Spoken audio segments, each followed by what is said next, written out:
Назарларыңызға спорттағы қызықты деректер топтамасын ұсынамыз. Бокс спорт ретінде 1900 жылы заңдастырылды. Футболдан барлық әлем чемпионаттарына қатысқан жалғыз құрама Бразилия. 1936 жылы Берлинде тұңғыш рет хоккей қақпашасы айдынға маска киіп шықты. Бұл жапон қақпашасы Танаки Хоймой болатын.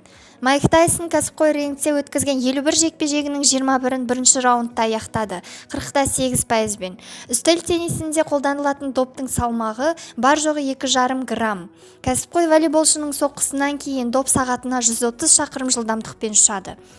Ұлттық хоккей лигасындағы ең жылдам шайба ойынның соңғы 3 секундында соғылды.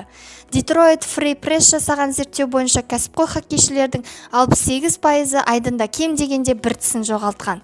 Әлемдегі ең ұзын баскетболшы Сун Миннің бойы 236 см, ал салмағы 152 кг. Ұлттық чемпионатта жеңіп алған ең жас спортшы атағы ямайкалық Джей Фостерге тиесілі. 1958 жылы ол 8 жасында біріншілікті жеңіп алған. Назарларыңызға рахмет, келесі кездескенше.